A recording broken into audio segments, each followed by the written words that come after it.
Welcome into Outkick the Show. I am your fearless leader, Clay Travis. I hope all of you are having fantastic Wednesdays, wherever you may be across this great country or this great land. Right off the top, we will have an Outkick conference title pregame show live in Atlanta from Stats Sports Bar on Saturday from 12:30 to 3:30 Eastern. You'll be able to stream it here on Twitter, Facebook, also YouTube, all of those places.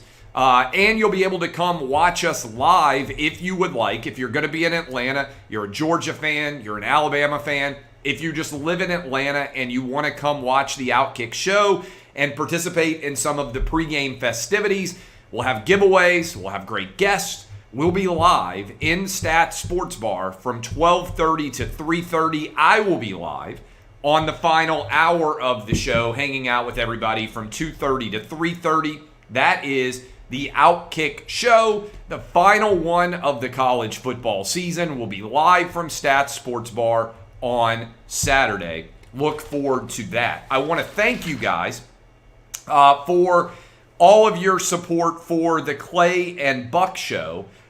We are just about to hit 10 million podcast downloads for our radio show. We had 8.7 million podcast downloads in November. That is a monster audience for a big radio show. I want to thank all of you. That is the all-time high for the show. I want to thank all of you for the support there. And I want us to go over 10 million, which is a number that almost no original podcasts or radio shows hit. We are the second biggest radio show podcast inside of all of iHeart. iHeart is the biggest audio company in the world, and we are the second biggest radio show, one of the 10 biggest podcasts in all of iHeart. So I want to thank you for all of the support that you are showing for our show and for setting a record with us in November when it comes to podcast downloads. I want to give props right off the top here. The Women's Tennis Association, the WTA, has, as a result of the Ping Shui incident, if you haven't been following this story, Ping Shui is a women's tennis player from China. She won the French Open doubles championship. Last month, she accused a prominent Communist Party official of sexual assault. She was then wiped clean of the Chinese internet. They basically have disappeared her all over the internet in China, and they are not allowing her to interact as what appears to be a free individual. The WTA, to their credit, the Women's Tennis Association, has stood up for Ping Shui, and they just announced, with the full support of the WTA Board of Directors, I am announcing the immediate suspension of all WTA tournaments in China, including Hong Kong. Bravo, WTA. This is how it's done. If you are going to stand up to anyone, you need to stand up to a genocidal, communist, authoritarian state like China. This is what should be happening with the Olympics. Honestly, I believe the United States should pull out of the Winter Olympics and stage our own Winter Olympics, maybe in Park City where we have hosted it before. But I love that the WTA is doing what the NBA should have done. They are standing up for principle over profit. And by the way, it's not just the WTA. I think there are a lot of American companies. I don't know how many of you saw this story, but Disney pulled a Simpsons episode out of Hong Kong that mentioned Tiananmen Square and the democracy movement in 1989 in China. The Simpsons went on a vacation to China. That episode has been pulled off of Disney Plus. You can't watch it in Hong Kong because it offends the Chinese government. Apple has done all sorts of things to try to avoid offending the Chinese government. All of our entertainment providers, when it comes to their movies, have bent over backwards to try to avoid offending China. I don't agree with it. I think you have to stand for principle over profit if you are going to claim to be an American company or a global company that cares about basic human rights. And I think if you are an athlete like a LeBron James, if you are a coach like Greg Popovich, Steve Kerr, if you are Adam Silver, the commissioner of the NBA, you should take a follow of what exactly the WTA did in pulling all of their tournaments out of China and out of Hong Kong as a result of the treatment of Ping Shui. Bravo to the WTA. I wish more American companies and more global companies in the world of sports had your backbone. Big discussion. I know everybody out there has their own opinions on abortion. I'm not going to try to get into analyzing whatever your opinion of abortion might be. But today there was a big debate inside of the Supreme Court over whether or not Mississippi's bill that bans abortions after 15 weeks is constitutional or not in light of Roe v. Wade and in light of Planned Parenthood versus Casey. I believe what is going to end up happening is they are going to try and preserve stare decisis, which is just a fancy way of describing long-term precedent and giving discretion to long-term precedent rather than constantly changing the law. I think they are going to try to incrementally alter Roe v. Wade and Planned Parenthood versus Casey and say that Mississippi's law is permissible, which would mean that every state could take it down to 15 weeks and not allow abortions after 15 weeks. I think that's what's going to happen. But I also believe there's so much noise out there, and there's so many people that are trying to tell you, hey, if Roe v. Wade gets overturned, suddenly there's not going to be abortions anywhere. That's not true. If Roe v. Wade is overturned, and this is significant, what would happen is every individual state would be able to determine what the law for abortion is in their individual state. So some states would not allow abortions at all. Most of those would be red states. Many other states would potentially be very permissive when it comes to allowing abortions. So I read a study in 538 which said that the number of abortions, even if Roe v. Wade is overturned, would only decline by 14 to 16%. So there's a lot of people out there on both sides of the abortion argument that are trying to say this is an all or nothing outcome. I don't think personally that Roe v. Wade and Planned Parenthood versus Casey is going to be overturned, but if it is, don't buy into the argument out there that this is an all or nothing result. Many states will still allow abortion. Every individual state will be able to make its own determination instead of the Supreme Court determining a federal right to abortion. There would be 50 different state legislatures able to determine whether or not abortions are allowed inside of their state. That's just my analysis. We had Shannon Bream on the program today. She was absolutely fantastic.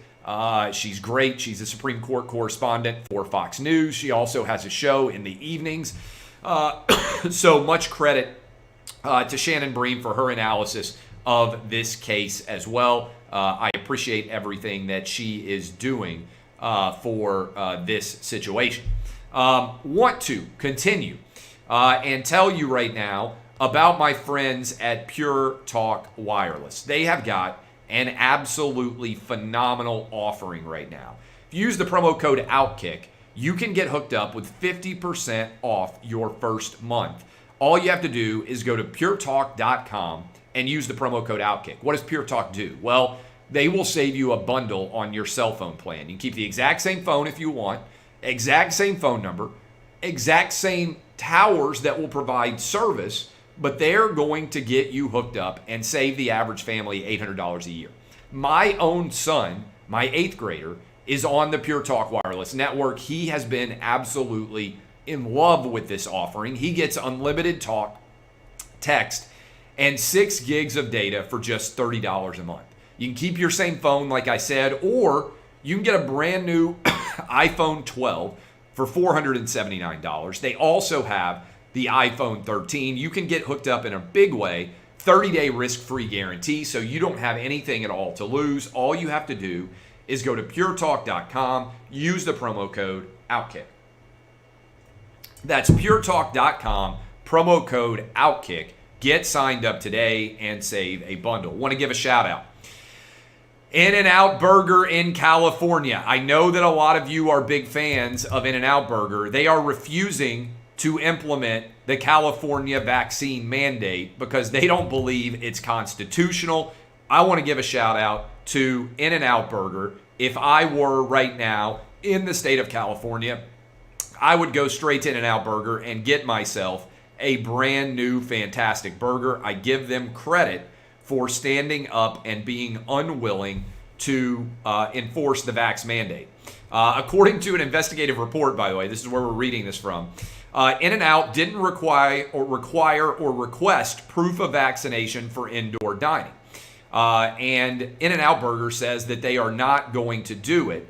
Business as usual. They did an expose on that, and they found all over LA that In-N-Out Burger was not requiring vaccine cards.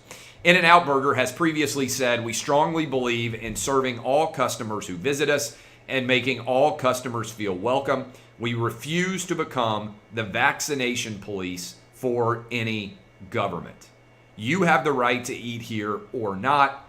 It's up to them." That's what a customer said. Props to In-N-Out Burger.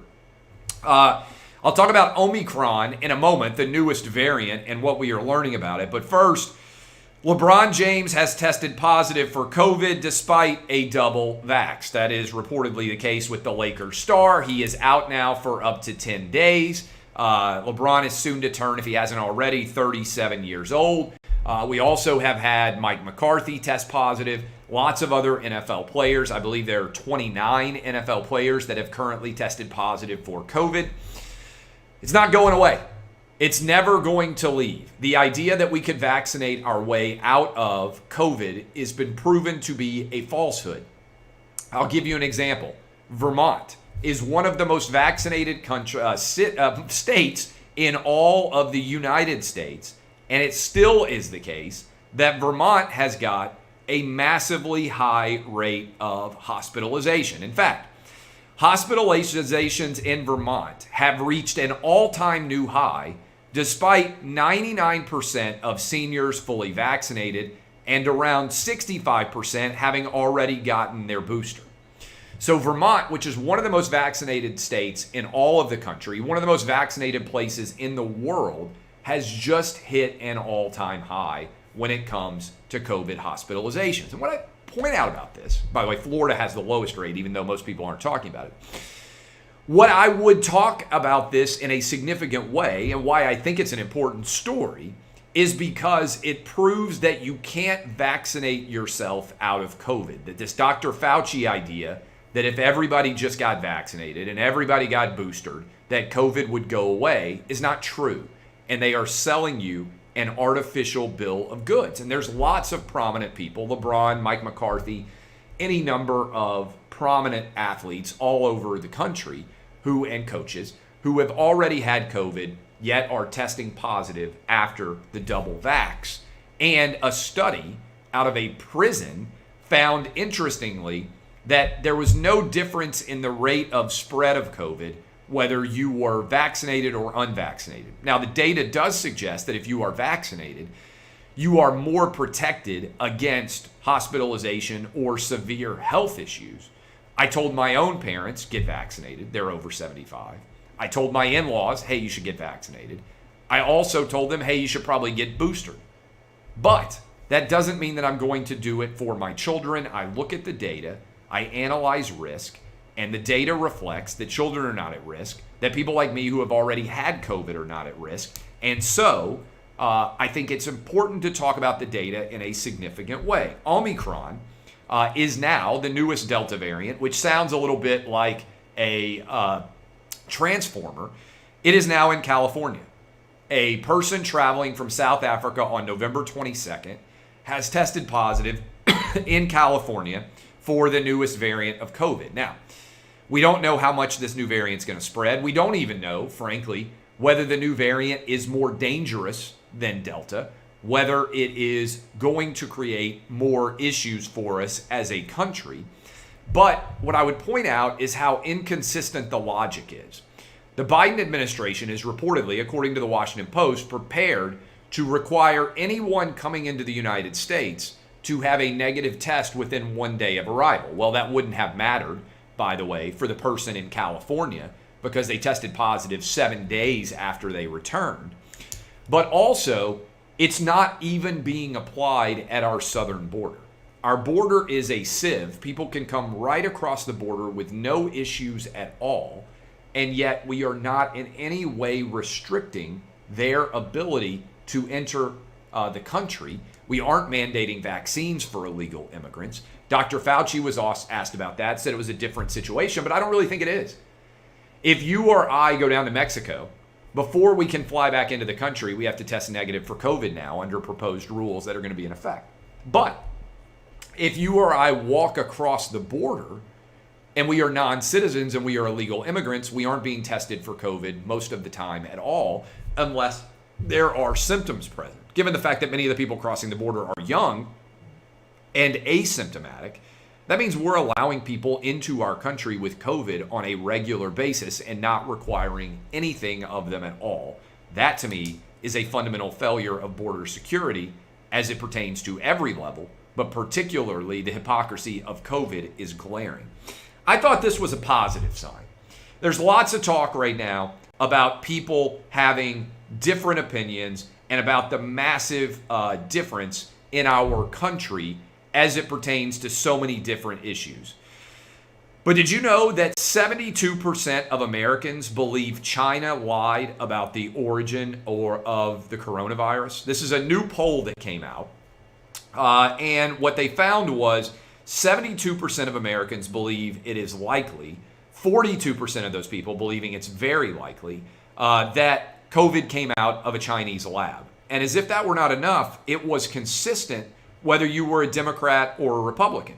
Republicans, 86% believed that COVID leaked from a Wuhan lab, while 61% of Democrats and 67% of independents agreed with them.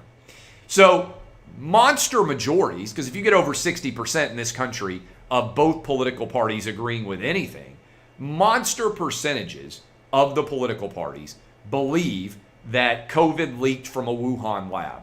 86% of Republicans, 61% of Democrats, 67% of independents agreed. This is interesting because you were not allowed to say on social media, on Facebook or on Twitter, among others, that you believed COVID had leaked from a lab because it was considered to be a conspiracy theory until it ends up, the evidence does, likely supporting the hypothesis that COVID leaked from a lab, contrary to everything that Dr. Fauci has said. Sad story that I want to finish with today. You may have seen the school shooting that took place in Oxford, Michigan, in Oakland County, Michigan. I was married in Oakland County, Michigan. It's a county north of Detroit in Michigan. My wife is a Oakland County school graduate. That's where she grew up. I've spent a lot of time in Oakland County, Michigan. Some of you watching or listening to this may have as well. You may be from Oakland County, Michigan. It's a fabulous place. There was a school shooting. 4 kids were killed by a 15-year-old. Now, I try to be consistent in this. I'm not saying that I'm perfect, but I try not to name school shooters because the studies suggest that many school shooters are motivated, going all the way back to Columbine, to a desire to become infamous, for their names to become well known. So they have found, studies have shown, that if you name the school shooter, you actually encourage more copycats, because that infamy is one of the clarion calls, unfortunately, that encourages school shooters. So I try not to name them. But what I try to do, and I've been doing this for several years on my radio shows, what I try to do is when someone is brave, teacher, student, security officer, random passerby, and stands up and attempts to stop a school shooter from taking as many lives as possible, I think we need to make sure that we praise the heroism of that person. So I want to take a moment here today to give credit and praise and sound the knowledge out there for this young man, 16-year-old Tate Myre, and his family. Tate Myre was a standout football player and a wrestler who had hopes of going to play college football one day. He gave his life to attempt to tackle this 15-year-old kid who was firing inside of the school. True heroism is when you risk your life and you don't potentially have anything other than a spur of the moment decision to be made here. When a lot of people were running and trying to save themselves, as would be a natural result in a school shooting environment, this kid, Tate Meyer, ran towards the shooter and gave his life attempting to save the people in his school. Rather than focus on the school shooter, who should spend the rest of his life in prison, I want you to think for a moment about Tate Meyer and what he did and what true bravery is and what he gave up in a selfless act of heroism. Thank you, Tate Meyer. Thank you to your parents. Thank you to your family. Thank you to your friends. We need to spend more time honoring heroes and less time discussing cowards. Thank you, Tate Meyer. Final thought for today's show. And this is a ridiculous story. I don't know how many of you have seen this, but in the state of, I got to check and see exactly where it is, what state it is. But in the Ivy League, Penn, state of Pennsylvania, at UPenn, there is a student who for 3 years swam as a man on the Penn swimming team. This student then decided, after 3 years of competing as a male swimmer, to identify as female and to begin to work as a female swimmer at the University of Pennsylvania. And at a November 20th tri-meet, this former male swimmer, who is now female, set a number 1 200 free time, the second fastest 500 free time in the nation, broke Penn program records for women, swept the 100, 200, 500 free individual events, and contributed to a first place 400 relay team. This man, who is now competing as a woman, is destroying female athletes after having competed for 3 years as a male swimmer. Democrat, Republican, Independent, doesn't matter who you are. If you think it is in the interest of athletic competition for a male athlete to decide to become a woman and then dominate female athletes with the advantages of the height, the strength, the weight of a male athlete, this represents the potential destruction of female athletics. It's absurd. It's ridiculous. It shouldn't be allowed to happen. Women should not be losing to biological men, especially not biological men who were good enough to be competing on college swim teams before they decided to identify as women. I can't believe I have to say that, but it makes no sense at all. Men should compete against men, and women should compete against women. My name is Clay Travis. DBAP, unless you need to SBAP. I appreciate all of you. Thanks for your support of the Clay and Buck Show. Thanks for helping us to set a new all-time record for downloads in the month of November, the second biggest radio show in all of iHeart when it comes to downloads. Thank you for supporting the radio show. We're number 1 in Houston, Phoenix, San Diego, Sacramento, Raleigh, North Carolina, and Milwaukee, Wisconsin. Thank you to listeners all over the country, especially to those people in Houston, Phoenix, San Diego, Sacramento, Raleigh, and Milwaukee who have made us the number 1 show in their respective cities during our time slot. I'll see you guys tomorrow. Thanks for supporting Outkick, and I hope to see a lot of you Saturday at Stats Sports Bar in